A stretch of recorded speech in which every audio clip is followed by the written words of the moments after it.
अस्सलाम वालेकुम, मेरा नाम है जासिब हाशमी और ये है होंडा सिविक रिबर्थ 2014 मॉडल। ये होंडा सिविक की 9th जनरेशन है जो कि वर्ल्ड वाइड 2011-12 से आना शुरू हुई थी और 2014 तक आई है। 14 के बाद इसको होंडा सिविक एक्स ने रिप्लेस कर लिया और ये गाड़ी बिल्कुल आखिरी वेरिएंट है और ये स्पेसिफिक कार होंडा सिविक का ऑलमोस्ट बेसिक वेरिएंट है। इस तरह से कि ये गाड़ी हार्ड टॉप है, इसमें सनरूफ नहीं है, लेकिन ये गाड़ी ऑटोमेटिक है। सिविक रिबर्थ में टोटल 4 मेन वेरिएंट्स आते थे, वीटीआई ओरियल, वीटीआई प्रोस्मेटिक और वीटीआई ओरियल प्रोस्मेटिक, जो कि top of the line car थी। ये स्पेसिफिक कार वीटीआई प्रोस्मेटिक है, यानी कि ऑटोमेटिक तो है लेकिन इसमें सनरूफ नहीं है। ये गाड़ी मेरे ख्याल से एक अच्छा ऑप्शन है, इस तरह से कि बहुत सारे लोगों को सनरूफ से कोई मतलब नहीं होता, वो अपने पूरे टेन्योर में गाड़ी की सनरूफ एक बार भी नहीं खोलते। तो अगर आप उन लोगों में से हैं तो ये गाड़ी भी एक अच्छा ऑप्शन है। खैर, अगर बात की जाए स्पेसिफिक कार की तो इसकी डिमांड 30 लाख रुपए है और ये गाड़ी साइकिल मोटरस्पोर्ट के पास अवेलेबल है। अगर आपने इस गाड़ी के बारे में कोई इन्फॉर्मेशन लेनी है तो आप इस दिए गए नंबर पर कॉल कर सकते हैं या फिर आप साइकिल मोटरस्पोर्ट को विजिट कर सकते हैं, जो कि रावलपिंडी में DH2 के गेट 1 के ऑपोजिट लोकेटेड है। साइकिल मोटर्स में सिर्फ गाड़ियों की बाइंग एंड सेलिंग ही नहीं बल्कि गाड़ियों में काम भी किए जाते हैं, जैसा कि tints, wrap, ceramic coating, PPF, graphene coating और यहाँ पे गाड़ियाँ फेसलिफ्ट भी की जाती हैं। इसके अलावा यहाँ पे प्रॉपर पेंट बूथ भी अवेलेबल है। तो गाड़ियों में किसी भी तरह के काम के लिए cycle Motors and cycle motorsports is the place. Cycle Motors की एक और ब्रांच भी है जो कि रावलपिंडी में मरी रोड पर लोकेटेड है। खैर, overall it's a great Civic and today I am going to review it. Let's start with the exterior of this car. ये होंडा सिविक रिबर्थ 2014 मॉडल का फ्रंट लुक है और ये गाड़ी क्योंकि ओरियल नहीं है तो इसमें फ्रंट में फॉग लैंप नहीं आते। ओरियल वाली कार में फॉग लैंप आते हैं, बेशक वो टॉप ऑफ लाइन ना भी हो, लेकिन इसमें नहीं दिए गए। बाकी लुक्स के लिहाज से ये गाड़ी फ्रंट से नॉर्मल सी ही है, लेकिन यहाँ पे कैरेक्टर लाइन्स काफ़ी एग्रेसिव दी गई हैं। इसके बोर्ड की कैरेक्टर लाइन्स, हेडलाइट की, बम्पर की, ये काफ़ी स्ट्रॉन्ग हैं और इसमें काफ़ी शार्प एजेस दिए गए हैं। अगर बात की जाए इस गाड़ी की हेडलाइट्स की तो इसके हेडलाइट के अंदर एक प्रोजेक्शन लैंप आता है, लेकिन हेडलाइट इस गाड़ी में हेलोजन वाली आती है। ये मेरे ख्याल से एक वियर्ड चीज़ है और इवन सिविक की 11th जनरेशन में आज भी 2023 में भी जो ओरियल वेरिएंट है और स्टैंडर्ड वेरिएंट है उसकी हेडलाइट के अंदर प्रोजेक्शन लैंप के अंदर हेलोजन लैंप आता है। ये मेरे ख्याल से काफ़ी वियर्ड चीज़ है और इतनी महंगी कार्स के अंदर भी होंडा अभी तक प्रोजेक्शन लैंप के अंदर हेलोजन ऑफर कर रहा है। बाकी बीम के लिए इसमें अलग से हेलोजन लैंप दिया गया है और बाकी इसके फ्रंट पे कोई फ्रंट कैमरा वगैरह नहीं है। इसका जो UG यानी कि टॉप ऑफ लाइन वेरिएंट होता है उसमें फ्रंट पे फ्रंट कैमरा भी आता है। बाकी बोर्ड इसका ये काफ़ी छोटा सा है, रिबॉन की तरह ही, लेकिन इसका डैशबोर्ड काफ़ी बड़ा है। और इस गाड़ी के बारे में एक मज़ेदार फैक्ट ये है कि इसका इंजन काफ़ी पीछे होता है। इसका जो वाइपर वाला एरिया है इसका इंजन इसके नीचे तक आ रहा है, इसके वाइपर्स के नीचे भी इंजन है। तो ये मेरे ख्याल से एक डिफरेंट सी चीज़ है, मोस्टली कार ऐसी नहीं होती। इसके अलावा इस गाड़ी के बारे में एक मज़ेदार फैक्ट ये है कि इसके वाइपर्स साइड्स पे जाते हैं सिविक रिबॉन की तरह। इसके बाद अगर बात की जाए इस गाड़ी की साइड प्रोफाइल की तो ये भी काफ़ी अंडरस्टेटेड है। रिबॉन लुक्स के लिहाज से ज़्यादा एग्रेसिव थी और सिविक एक्स तो बहुत ज़्यादा एग्रेसिव थी, लेकिन यहाँ पे सब कुछ बड़ा सरल सा रखा गया है। ये गाड़ी थोड़े एजेड लोगों पे ज़्यादा फोकस थी, लेकिन इस गाड़ी का इंटीरियर सिविक की किसी भी जनरेशन में सबसे ज़्यादा बेस्ट है, वो मैं आगे कवर करूँगा अभी। कैरेक्टर लाइन्स यहाँ पे काफ़ी फ्लोई सी दी गई हैं। साइड मिरर इस गाड़ी के बॉडी के अंदर ही लगे हुए आते हैं और इसमें ये इंडिकेटर भी आता है। इसके अलावा इसके फ्रंट पे भी क्वार्टर ग्लास आते हैं। ये चीज़ सिविक रिबॉन में आती थी, रिबर्थ में भी दी गई है और बाकी इसमें किसी सॉफ्ट लॉक वगैरह नहीं आता था उस एरा में और यहाँ पे बाकी सारा कुछ बड़ा नॉर्मल सा है। इस गाड़ी को आप की से अनलॉक कर सकते हैं, लेकिन इसमें की भी जैक नाइफ वाली आती है। और ये इस गाड़ी की थ्रू साइड प्रोफाइल, ये स्पेसिफिक कार हार्ड टॉप है, इसमें सनरूफ नहीं है। इसके ओरियल वेरिएंट्स भी आते हैं, वो सनरूफ ऑफर करते हैं और इसके अलावा बाकी यहाँ पे कैरेक्टर लाइन्स वगैरह काफ़ी फ्लोई सी हैं। बैक पे भी इसमें क्वार्टर ग्लास आते हैं और डायमेंशंस के लिहाज से ये एक मिड साइज सेडान है। रेयर एंड के लिहाज से गाड़ी थोड़ी अनकन्वेंशनल है, इसमें काफ़ी स्ट्रॉन्ग कैरेक्टर लाइन्स कंटिन्यू करती हैं टेल लाइट्स तक और इसके जो रेयर बम्पर्स हैं ये बहुत ज़्यादा बोस्टेड हैं साइड से। आप साइड पे देख रहे होंगे कि काफ़ी बड़ा स्ट्रॉन्ग सा हम दिया गया है जिसकी कोई तुक नहीं बन रही। बाकी रिम इस गाड़ी में 16 इंचेस के ही आते हैं और ये स्पेसिफिक कार क्योंकि इसका VTI प्रोस्मेटिक वेरिएंट है तो इसमें अलॉय रिम नहीं बल्कि व्हील कैप्स आते हैं। इसके ओरियल वाले वेरिएंट्स के अंदर अलॉय रिम आते हैं। इसके बाद अगर बात की जाए इस गाड़ी के रेयर एंड की तो अगेन यहाँ भी कुछ चीज़ें ऐसी हैं जो कि सेंस नहीं बना रही, जैसे कि इस गाड़ी की टेल लाइट्स। इसकी टेल लाइट में ये काफ़ी बड़ा सारा एरिया आता है जो कि ब्लैंक है, इसमें की लाइट नहीं आती, कुछ लोग लेके लगवा लेते हैं और उसकी लुक बड़ी डिफरेंट सी आती है। फिलहाल इसकी टेल लाइट का ये वाला एरिया बिल्कुल ब्लैंक है। बाकी टेल लाइट इसकी जो ये वाली है इसमें यहीं पे इंडिकेटर और रिवर्स दोनों दिए गए हैं। ब्रेक लैंप यहाँ पे नीचे आता है और इसके अलावा ऊपर इसकी एक रनिंग लैंप दिया गया है। बाकी रेयर बम्पर इसका बेसिक सा है और ये होंडा सिविक वगैरह की बैजिंग दी गई है और ये प्रोस्मेटिक की बैजिंग जो कि शो करवाता है कि ये कार ऑटोमेटिक है। इस गाड़ी की ट्रंक को आप कैबिन के अंदर से अनलॉक कर सकते हैं या फिर की फॉब से कर सकते हैं। की फॉब पर अगर रिलीज को दबा कर रखेंगे तो इस गाड़ी की ट्रंक अनलॉक हो जाएगी और ये इस गाड़ी की ट्रंक कैपेसिटी जो कि काफ़ी स्पेशियस है। यहाँ पर आप 4 से 5 लोगों का सामान काफ़ी आसानी से रख सकते हैं और इसके अलावा इस नीचे के लिड को उठा के आप इस गाड़ी का स्पेयर टायर और टूल किट एक्सेस कर सकते हैं। इसमें स्पेयर टायर भी फुल साइज़ का आता है। बाकी रेयर बेंचेस गाड़ी के फिक्स ही हैं, ये फोल्डेबल नहीं हैं और इसके अलावा यहाँ पे कुछ खास है नहीं। इसके बाद अगर बात की जाए इस गाड़ी के इंटीरियर की, तो इंटीरियर इस गाड़ी का लुक्स के लिहाज से मेरे ख्याल से किसी भी जनरेशन की सीवी से बहुत ज़्यादा बेहतर है। इसका डैशबोर्ड बहुत सारी डिफरेंट लेयर्स के अंदर है, ये स्पेसिफिक कार बेज रूम में है, तो इसकी लुक भी काफ़ी ब्राइट सी आती है। और इसके अलावा इसमें ये डुअल टैच दिया गया है, यानी कि आरपीएम एक अलग लेवल पे है और स्पीडोमीटर एक अलग लेवल पे। फिर इसमें स्क्रीन भी एक इंडिविजुअल आती है जो कि आपको इस गाड़ी की चार्ट शो करवाती है।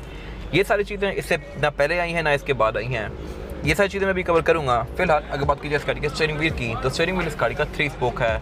इसके लेफ्ट स्पोक पर जो कंट्रोल्स दिए गए हैं मल्टीमीडिया सिस्टम के हैं और राइट स्पोक इसकी ब्लैंक है। और उसकी वजह यह है कि ये गाड़ी ओरियल नहीं है। ओरियल वाली कार में क्रूज कंट्रोल भी आता है, इररिस्पेक्टिव कि वो गाड़ी ऑटोमेटिक हो या मैनुअल हो। इसके अलावा ये गाड़ी टोटल 2 एयरबैग ऑफर करती है, एक स्टीयरिंग व्हील के अंदर माउंटेड है और एक डैशबोर्ड के अंदर। और इसके अलावा इसमें जो हेडलाइट के कंट्रोल हैं ये नॉर्मल से हैं, इनमें कोई फॉग का कंट्रोल नहीं आता क्योंकि ये गाड़ी फॉग ऑफर नहीं करती। बाकी अगर बात कीजिए इस गाड़ी के मीटर्स की, तो मीटर इस गाड़ी का जो आरपीएम है ये एक नीचे लेवल पे है और इसकी लुक काफ़ी मज़ेदार है। इसके साथ यहाँ पे ये गाड़ी गेज शो करवाती है और इसका जो स्पीडोमीटर है ये डिजिटल फॉर्मेट में है।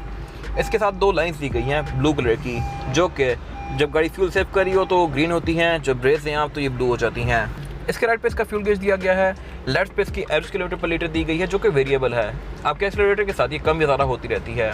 और उसके अलावा फिर इसके लेफ्ट पे एक और स्क्रीन दी गई है जो कि आपको इसकी बहुत सारी चीज़ें शो करवाती है, जैसे कि ट्रिप्स, एवरेज किलोमीटर पर लीटर, फिर क्लॉक और उसके अलावा फिर गाड़ी के मैसेजेस, मीडिया, ये सब कुछ आपको यहाँ पे शो होता है। और ये स्क्रीन एक अलग से साइड पे दी गई है। फिर इसके अलावा इसका जो ये डैशबोर्ड का एरिया है ये सारा प्लास्टिक की फिनिश में है और इस गाड़ी में 4 एयरवेंट्स दिए गए हैं टोटल, बैक पे कोई एयरवेंट्स नहीं आते। इनका डिज़ाइन भी थोड़ा अनकन्वेंशनल सा है और इसके सेंटर में इसकी एक स्क्रीन दी गई है। इस स्पेसिफिक कार में ये एंड्रॉइड पैनल लगाया हुआ है, लेकिन स्क्रीन इसकी सिर्फ ओरियल में आती है, इस कार में स्क्रीन नहीं आई होगी। इसमें जस्ट वो नॉब्स वाला मल्टीमीडिया सिस्टम हुआ होगा बेसिक सा। और इसके राइट पे फिर ये इसका हेडलाइट का बटन दिया गया है, नीचे क्लाइमेट कंट्रोल दिया गया है जो कि बेसिक है। इसके ओरियल वेरिएंट्स के अंदर क्लाइमेट कंट्रोल ऑटोमेटिक आता है, यानी कि आप उसके टेम्परेचर को कम या ज़्यादा कर सकते हैं डिजिटली, इसमें ये बेसिक सा है। फिर इसके अलावा नीचे ये ऑक्स इनपुट दिया गया है, एक चार्जिंग आउटलेट दिया गया है और उससे नीचे इसके एक ये स्टोरेज कंपार्टमेंट दिया गया है। फिर उससे पीछे इसका गैस सिलेक्टर दिया गया है, इसमें जो गैस सिलेक्शन है वो है PRND D3 2 और 1 और 2 ये है कि आप इस गाड़ी को फर्स्ट गियर या सेकंड गियर में रख सकते हैं, D3 यानी थर्ड गियर और फोर्थ गियर में ये गाड़ी इससे ऊपर भी जाएगी। फिर उसके अलावा उसके साथ एक ये ब्लैंक एरिया दिया गया है और उससे पीछे इसकी हैंड ब्रेक दी गई है। हैंड ब्रेक इस गाड़ी में ट्रेडिशनल सी है, सिविक रिबॉन की हैंड ब्रेक इससे ज़्यादा मज़ेदार थी लुक्स के लिहाज से। फिर उसके बाद यहाँ पे एक ये कंपार्टमेंट दिया गया है जहाँ पे 2 कप होल्डर्स आते हैं और आप यहाँ पे सामान वगैरह भी रख सकते हैं। फिर उससे पीछे इसका सेंटर कंसोल दिया गया है जो कि काफ़ी ज़्यादा स्पेशियस है और ये स्लाइडेबल है, आप इसको आगे करके एज एन अम्ब्रेला यूज़ कर सकते हैं और पीछे करके इसका सेंटर कंसोल ओपन कर सकते हैं। इसके अलावा अगर बात कीजिए सीट्स की, तो सीट्स इस गाड़ी की फैब्रिक की फिनिश में आती हैं। इसका यही फैब्रिक इसके डोर्स के अंदर भी कंटिन्यू किया गया है और इसका पैटर्न कैसा होने वाला है सीट्स के फैब्रिक का आप डोर से लेकर अंदाज़ा लगा सकते हैं। और इसके अलावा डोर्स गाड़ी के 3 कॉम्बिनेशन में हैं, बेज, फैब्रिक और ब्लैक के। स्पीकर की गाड़ी टोटल 6 ऑफर करती है, 4 डोर्स में और 2 ट्वीटर्स। और इसके अलावा अगर बात की जाए विंडोज़ की, तो विंडोज़ गाड़ी में सिर्फ ड्राइवर की सिंगल टैप वाली आती है, यानी कि आप इसको सिंगल टैप से फुली रोल डाउन या रोल अप कर सकते हैं। इसके अलावा साइड मिरर इस गाड़ी में रिट्रैक्टेबल नहीं आते, ये वाला फीचर सिर्फ ओरियल में आता है। आप इनको गाड़ी के अंदर बैठ के एडजस्ट तो कर सकते हैं लेकिन फोल्ड एंड फोल्ड नहीं कर सकते। फिर उसके अलावा यहाँ पे एक इकॉन का बटन दिया गया है, इकॉन मीन्स इकोनॉमी, ये इसका इकोनॉमी मोड है। फिर साथ 3 ब्लैंक स्विचेस दिए गए हैं और इसकी जैक नाइफ की जिससे आप इस गाड़ी को स्टार्ट कर सकते हैं। और इसके अलावा फिर अगर बात की जाए वैनिटी मिरर्स की, तो वैनिटी मिरर्स गाड़ी में ड्राइवर और पैसेंजर दोनों के लिए दिए गए हैं, लाइट इन दोनों में नहीं आती और इसके सेंटर में जैसी 2 कैमरे लाइट्स दी गई हैं, जबकि इसका जो ओरियल वेरिएंट होता है उसमें यहाँ पे इसकी सनरूफ के कंट्रोल्स दिए गए होते हैं जो कि डेफिनेटली इस कार में नहीं है क्योंकि ये गाड़ी हार्ड टॉप है। इसके बाद अगर बात की जाए इस गाड़ी में रेयर पैसेंजर के लिए सीटिंग कैपेसिटी की, तो सिविक रिबॉन और रिबर्थ की सीटिंग कैपेसिटी काफ़ी स्पेशियस थी as compare to Civic X या सिविक की 11 जनरेशन। मेरे पास यहाँ पे लेगरूम का बिल्कुल भी कोई इशू नहीं है और हेडरूम का भी।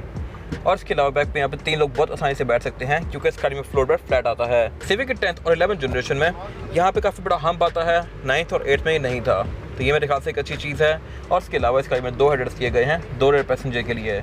बाकी सेंटर में एक ये सेंटर कंसोल आता है जिसको निकाल के आप इसमें से 2 कप होल्डर एक्सेस कर सकते हैं और इसको एज एन आर्मरेस्ट यूज़ कर सकते हैं।